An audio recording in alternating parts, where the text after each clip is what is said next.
Fala, galerinha, beleza? Então, vamos lá, dando abertura ao terceiro bimestre com esse videozinho, né? Estou gravando de casa, pelo menos esses primeiros vídeos. A nossa ideia agora é trabalhar esse terceiro bimestre. Vocês podem continuar e até devem continuar assistindo as aulas do positivo, né? Da SPE. E a gente vai fazendo aqui mais um auxílio para vocês com os conteúdos, tá? Eu quero ver se eu faço uma revisão, né, antes de fechar esse bimestre. A gente faz mais um videozinho de revisãozinha rápida também sobre todos esses temas daí, tá? A gente tá fazendo até agora só os vídeos com revisões, né? Mas eu gosto de fazer mesmo um pouquinho, são os vídeos mais abrangentes, assim, com umas aulas um pouco maiores, tá? Em vez de ser um vídeo, vai ser dois. E não vai ser mais revisões, e sim dois videozinhos tentando explicar um pouco daquele contexto, tá? Bom, gente, a gente vai trabalhar nesse terceiro bimestre, que são a unidade 9, né? Colonizações espanholas e inglesas na América. O que a gente vai trabalhar nesse vídeo de hoje, que é a colonização espanhola na América. E o próximo videozinho, que serão dois, nessa unidade 9, vou falar sobre a colonização inglesa na América. Depois a gente vai trabalhar a colonização portuguesa na América, né? Principalmente aqui a parte do Brasil, que é o que a gente vai falar mesmo. Comércio atlântico de escravizados, como foi esse comércio escravizados, onde eu vou encaminhar um vídeo para que vocês assistam e façam um relatório sobre esse filme, que é um filme bem triste, né? E depois temos o Brasil Colônia, a Sociedade Açucareira, para a gente fechar esse conteúdo do terceiro bimestre, tá? Bom, então hoje a gente vai começar a falar sobre a colonização espanhola na América. Então vocês pegam a unidade 9 de vocês, na apostila 3, no página 2 do seu livro didático. Então temos lá o que? Colonização espanhola na América. Então ele diz ali, relembre algumas informações sobre a colonização espanhola na América. Tá?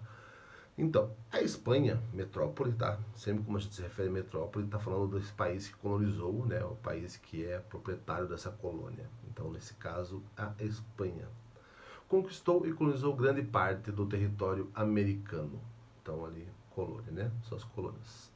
A colonização espanhola teve como um dos seus principais objetivos a obtenção de terras e de metais preciosos, a fim de garantir o enriquecimento do reino espanhol. Sim, isso aconteceu também aqui no Brasil, né, com Portugal, e também na Espanha, com a Espanha.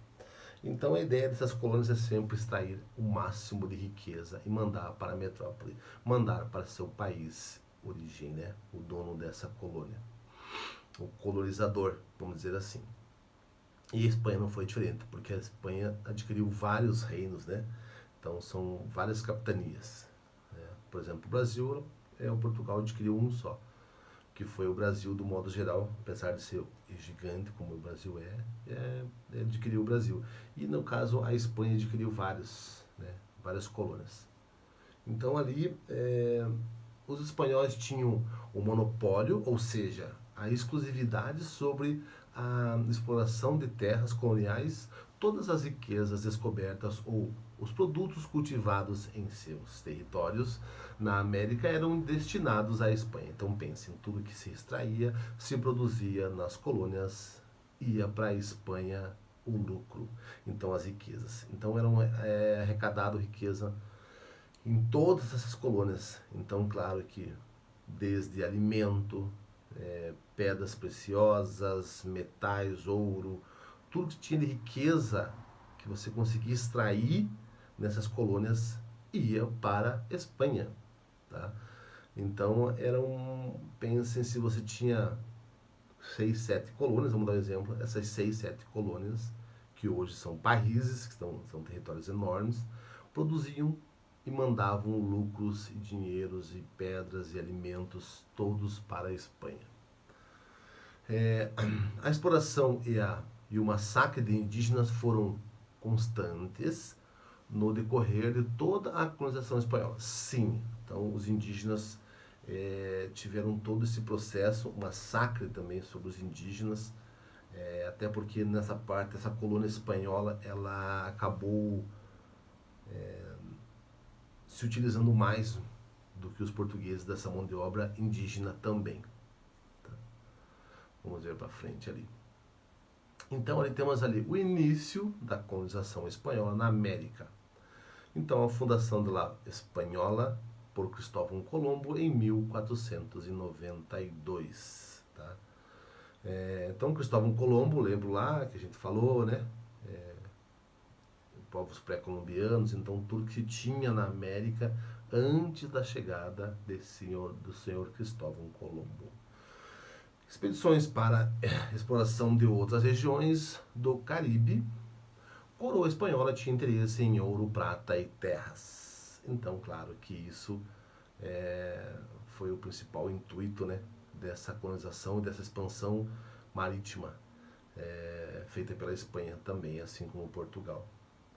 Do modo geral, né, esses países europeus eles tinham essa ideia mesmo de adquirir riqueza em busca de ouro, prata e domínio de terras mesmo para que pudesse extrair nessas terras e o lucro levar para a sua metrópole. Beleza? Então vamos lá para a página 3. Ali nós temos um esqueminha, né, quando a gente fala desses povos pré-colombianos, nós temos um esqueminha ali. Então ali, a conquista dos astecas e incas. Ali fala um pouquinho como que se deu, é um resuminho como que se deu essas conquistas, tá? Então os astecas ali, os astecas, o conquistados, né, pelo seu Hernán Cortés. Então ele tinha um exército, tá? Esse exército era composto por 600 soldados bem armados e 16 cavalos. Quando a gente fala em exército bem armados, sim, eles tinham armas bem mais evoluídas que os astecas. E eles tinham soldados que não eram muitos, se comparar com a quantidade de pessoas que já tinham os exércitos que se tinham nesses povos, nos astecas, nos incas.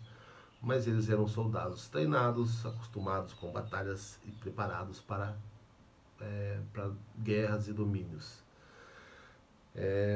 Quando o Hernán Cortés ele vem para conquistar esses astecas, ele já vem preparado, ele já vem com os 600 homens, ele traz 16 cavalos. Quando a gente fala em cavalo, 16 cavalos são poucos para dominar o império. Hoje sim, hoje não é nada, mas naquele período era muito. A diferença era brutal, até porque não tinha cavalo no continente americano, gente. O cavalo não deixava de ser uma novidade, né? Então, para esses astecas. Então, pensem que no continente europeu, onde se tinha o domínio do cavalo, né? O cavalo era essencial e era usado há muitos anos já em batalhas. Então, esse domínio de fazer uma batalha em cima, montado num cavalo, já era corriqueiro, já era costume. Então, para eles era uma prática normal fazer uma batalha em cima de um cavalo. Como eu já falei para vocês, se alguém já presenciou, já viu a cavalaria mesmo aqui na nossa polícia do exército ou a polícia militar, quando ela utiliza um cavalo, o poder que ela tem, né? O poder que eu tenho, esse cavaleiro em cima, esse policial, é muito grande, porque o cavalo não deixa de ser um escudo e ele também pode passar por cima, ele pisoteia, então ele corre atrás, né? Ele consegue adquirir velocidade para ir atrás do inimigo ou até uma fuga, se for necessário naquele momento. Então o cavalo ele tem um poder muito grande e não foi diferente nesse período. Então esses 16 cavalos fizeram sim a diferença, tá? Fizeram muita diferença nessas batalhas, nessas conquistas também, com esse exército, né, no comando do Hernán Cortés ali. Fatores que facilitaram a conquista. Crenças, né, astecas no retorno do deus Quetzalcóatl.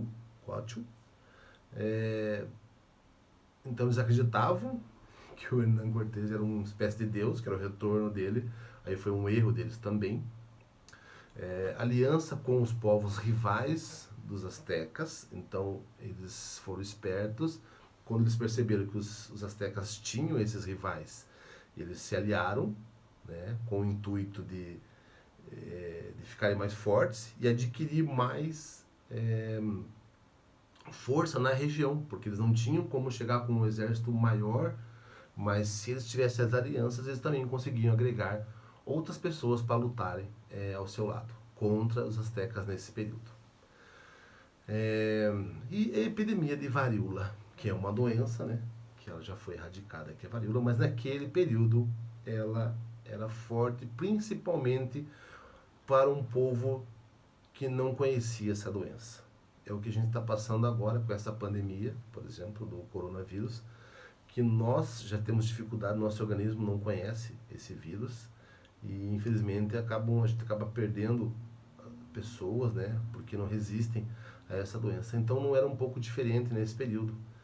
Pense que essas pessoas conheciam, os seus anticorpos conheciam muito pouco doenças novas que já tinha na Europa, e quando eles se depararam com essa epidemia de varíola, ela foi matando muita gente, ela foi adoecendo as pessoas. Então, desde criança, aos idosos, os soldados mesmo, né, que iam entrar nessas batalhas contra os espanhóis, foram adoecendo. Então isso foi deixando fraco esse reino, esse império também. Isso os espanhóis acabavam passando. Isso aconteceu não só com os astecas, mas com os outros também. Os índios, do modo geral, eles não tinham imunidade para uma gripe, né? Então uma gripe aqui no Brasil, a gente vai ver também depois no vídeo, quando chegar no vídeo referente ao Brasil, né, colonização portuguesa, a gente vai ver também que esses índios sofreram também com isso. E não foi diferente com os astecas. Então essa doença ajudou o Hernán conquistar também esses astecas, tá? Ali embaixo nós temos uma imagem que diz ali, aí na imagem, o conquistador e líder militar espanhol Hernán Cortés se encontra com o líder astecas, o líder asteca Montezuma. Então ali mostra a imagem, né, seu líder asteca Montezuma sentado e o Hernán ali com o exército também, numa espécie de trono. Então é a visão que se tinha com relação a isso, né, a ele achar que ele era o retorno de um deus, alguma coisa parecida.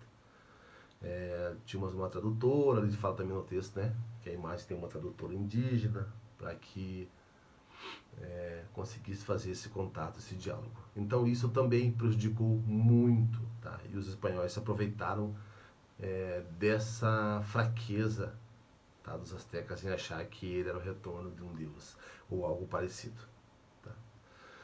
Bom, temos ali os incas também, tá? Eu vou falar porque eu acho bem relevante, eu acho bacana sobre os incas, que é aqui do nosso continente, aqui o americano, América do Sul.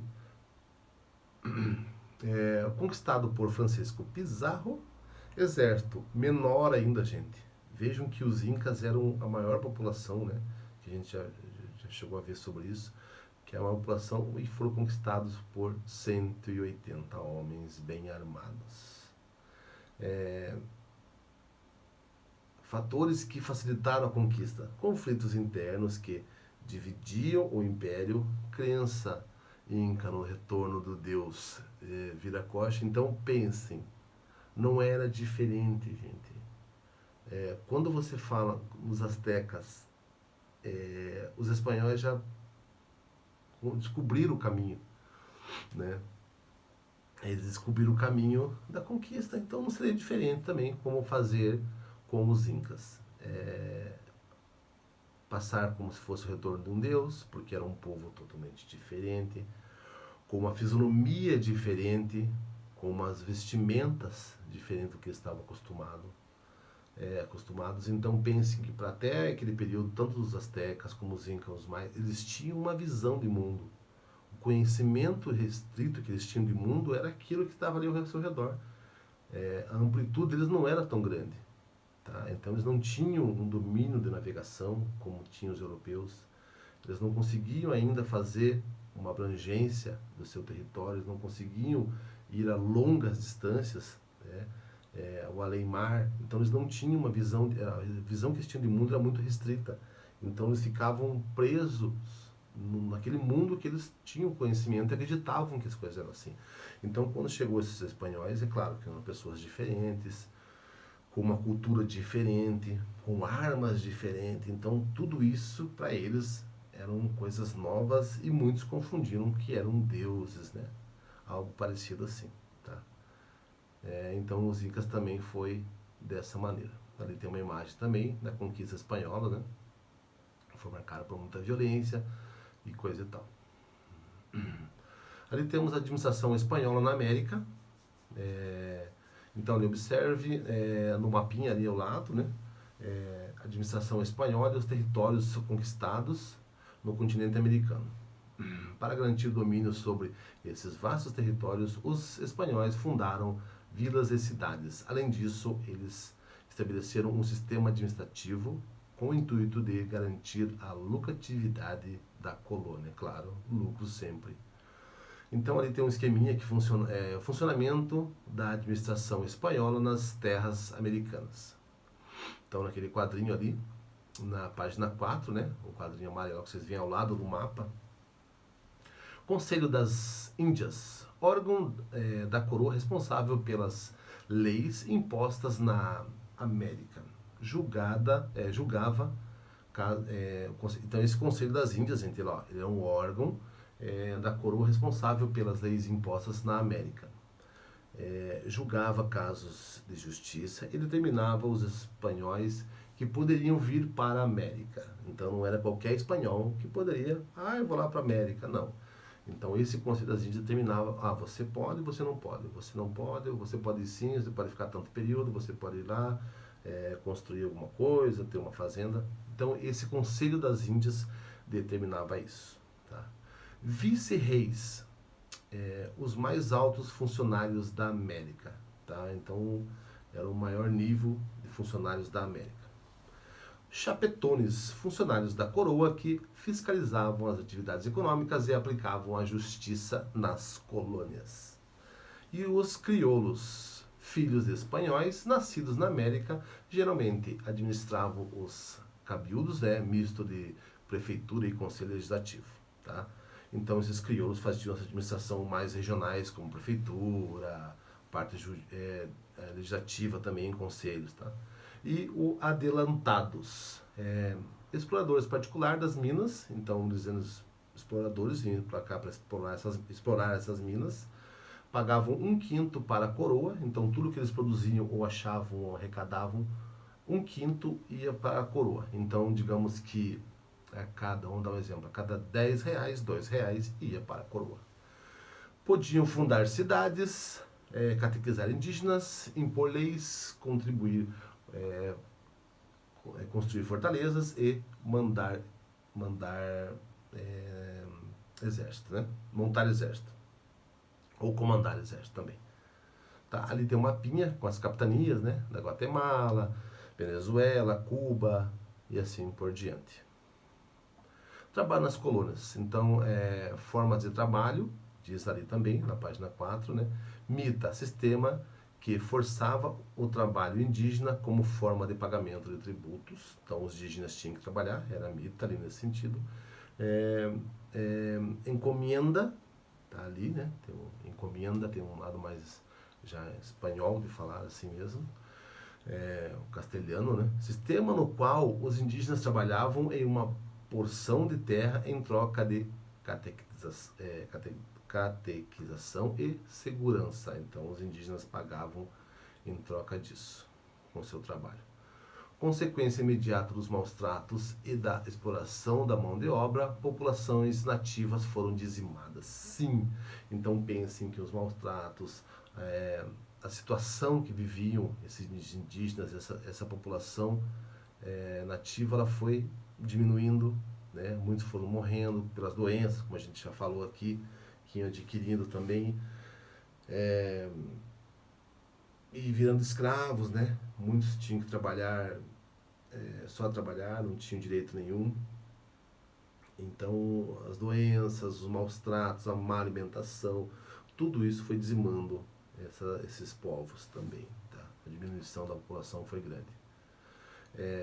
Então aqui a gente fecha um pouquinho, né? A gente fala um pouquinho sobre essa colonização espanhola na América. Vou fazer mais um vídeo falando sobre a colonização inglesa na América, tá? É o próximo agora. E a gente volta rapidinho. Não saiam daí. E, gente, leiam bem esses conteúdos da apostila no LD, tem no CA também, uma parte resumida.